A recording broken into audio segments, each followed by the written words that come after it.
just answering questions with WAPTech. It's going to be on lots of different subjects, most of this having to do with mass shootings in the United States.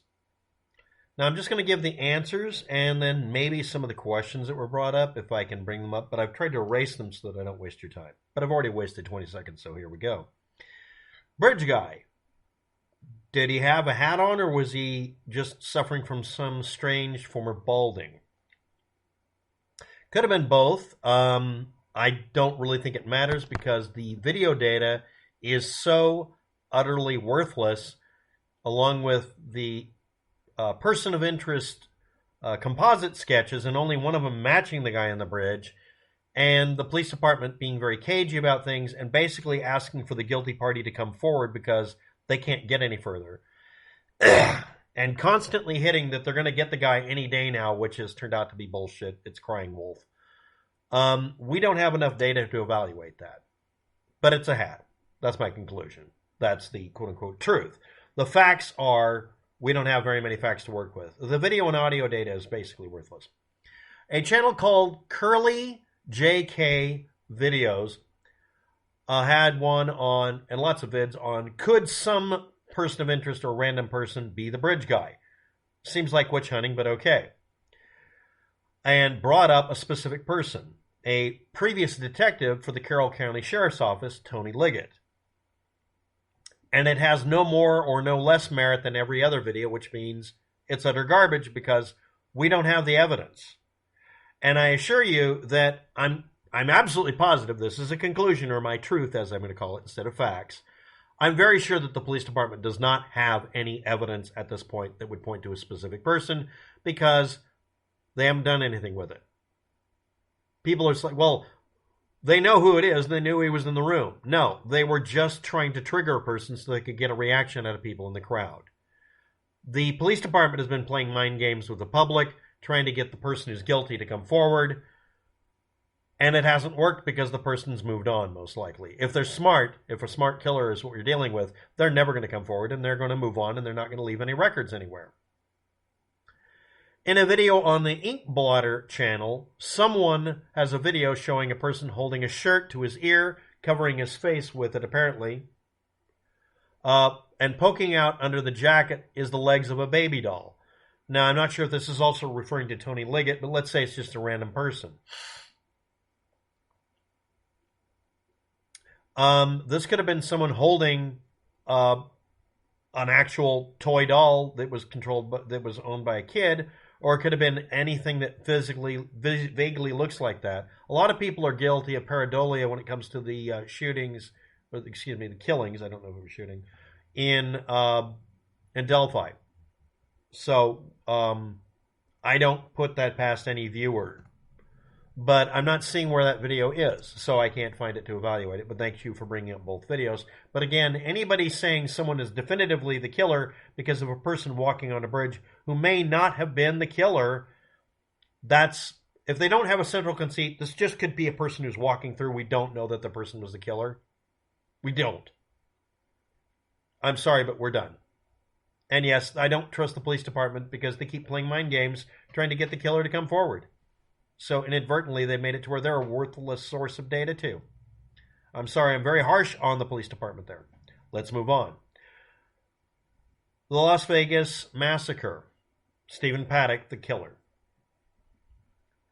Was he found alive later? There's a person who was seen as a look-alike of Stephen Paddock who isn't. There's a frame in a video where it looks a little bit like Paddock or a relative, but it isn't Paddock and it doesn't look like him really at all. And this was seen playing poker in New Jersey, maybe in Atlantic City. That lead was checked up on just in case. I'm not kidding. Police take everything serious after something like this because they don't know. And the person was tracked down and his name has not been revealed. But why? Because it was a person who has nothing to do with it. The individual in the video was not in Las Vegas at the time of the shooting, is not related to Stephen Paddock, had nothing to do with it, and does not wish to be chased by a hate mob that's grasping at straws, trying to make it to where one person couldn't kill almost 60 people, which is what people are biased about. What about the leaked pictures? When police get to a crime scene, they very often take photos on their cell phones because they're handy. They don't want to wait for a crime scene photographer because they might bump into something. It's also a cover your ass thing. They can photograph everything as long as the room is safe, as long as it's cleared of any danger, and they don't think there's any bombs. They want to go around and take photos as quickly as possible and then turn them into their own police department. Some of them were, quote, leaked to a newspaper reporter. Yeah, that happens. It's a violation of protocol. Yeah. That's not a basis for deciding this is all fake or something suspicious is going on. Sorry. Military star on trucks. Trucks can have decorations like stars for all sorts of reasons. The More You Know has stars in the background for the meme. But this was actually an Army recruitment truck that you will see showing up like a turd in a punch bowl at every single concert I've ever been to. They're always there, unless they simply can't get there, or they've been excluded in writing. They will bring a truck, if they can, to recruit. The U.S. Army and military, generally the military, is desperate to recruit recruits, so they go wherever people are going to be. They don't give a damn anymore. They just show up. They show up at people's schools, trying to get people to join the military. Every one of you that went to a school had that happen, I think, right now. Right? Right? Happened to me because I'm old. So that's not suspicious. That's just what you would expect. If you didn't see a military truck, I would be suspicious. Bullets shown by or from people who were supposed, quote-unquote, injured at the scene from Stephen Paddock don't match the narrative. The bullets fired out of Stephen Paddock's rifles were almost exclusively 5.56 .223 for the majority of them. Some of them were a larger or different caliber or cartridge type, chambering. And a lot of the bullets, not all of them, were ballistic tip hunting bullets. They're hollow point bullets that have the hollow point filled in with something soft and mushy that gives it good aerodynamic characteristics so you can hit what you're aiming at instead of hitting somebody accidentally, for hunting purposes and also for self-defense. These bullets were fired at people, and they have a habit of fragmenting in a person. Or if they hit something, they'll bounce off, still have some ballistic capabilities, and fragment in the next person. They don't look like bullets when you pull them out because they break up inside of the target.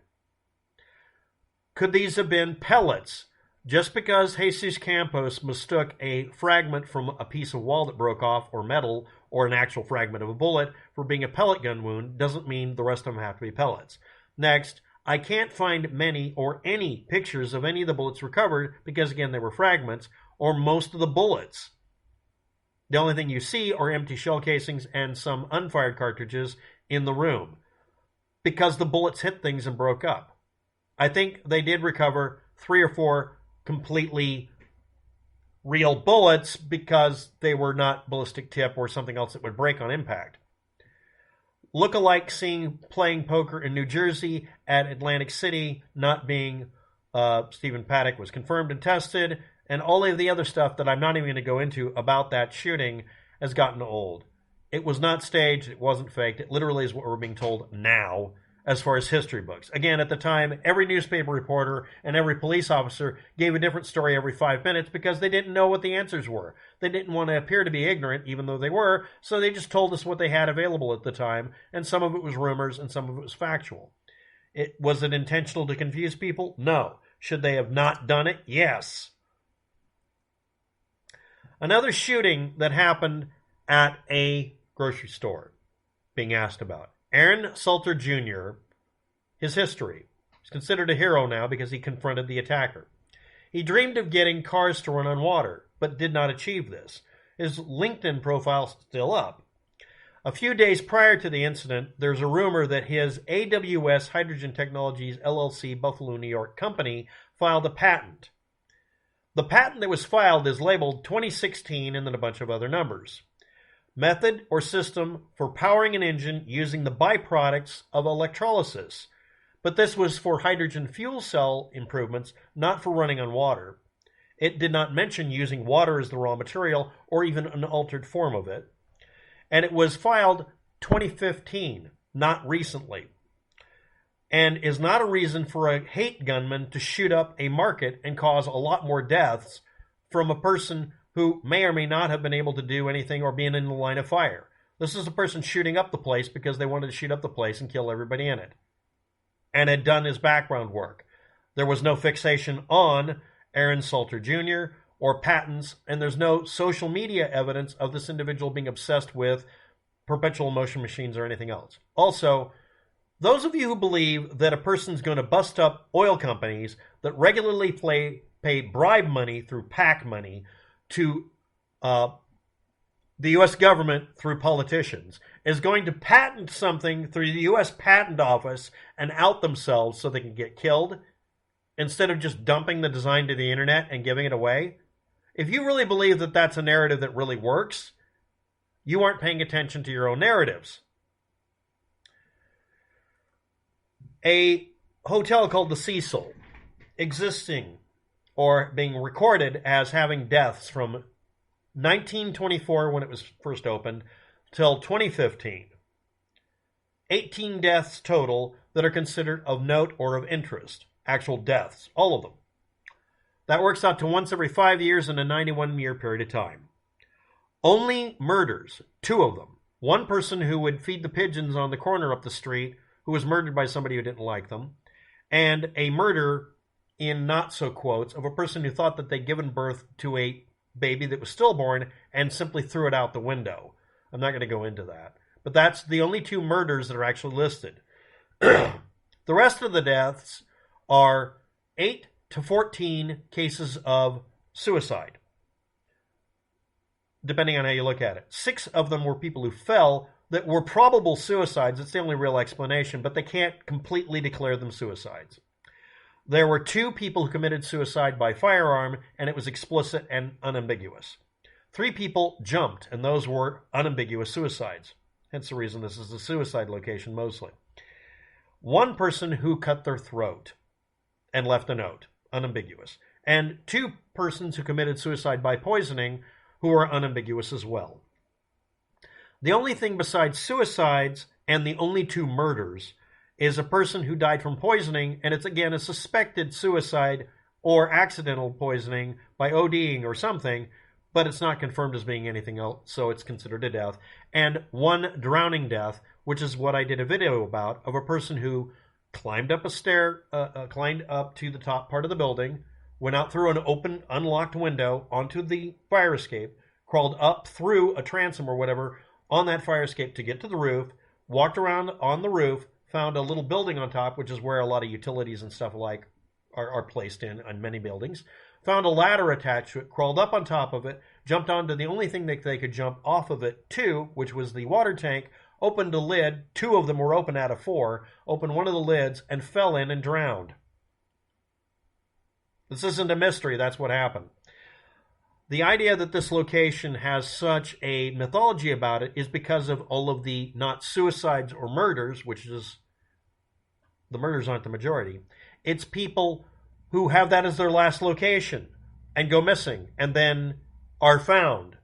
The meme of missing 411 is based on not looking up the follow-up where you find out people who went missing were found. Other people who were missing that didn't want to be found, runaways and people trying to escape relationships, are the other portion of the population. And then finally, people who truly disappeared near the building or associated with it, but that's about it. That's actually only about 15 people. That's not a majority of the thing. The mythology about the location being a criminal hideout location is because of all the attempted murders and failed suicides, things that aren't recorded. These are unambiguously not what you think they are. None of this about Elisa Lam, Elisa Lam dying that day means that it gets to have yet another mysterious story. It's not a mystery. Some channel like Leave Noe Witness was supposed to have done an Elisa Lam video. I couldn't find it. Mostly about Kenneka Jenkins, making a mythology about her. Supposedly revealing missing video frames by removing edits or some other such thing, which isn't a thing. And is said to have discovered some of the worst crimes possible and solved them. I don't see much evidence of that. This seems to be a person fixating on the Kenneka Jenkins and trying to make excuses to get rid of the reality of what happened to her. Then a claim. I think maybe they know how obvious sometimes their fakes things are and their events are. They do these obvious discrepancies over and over again. It appears to be on purpose to drag people down dead-end rabbit holes. Or the people telling you that this is happening are failing to create rabbit holes that are successful. Thanks for watching. Have a good day. Good luck with all of that. that's the synopsis of all the questions and the answers for today and for the last 2 or 3 days.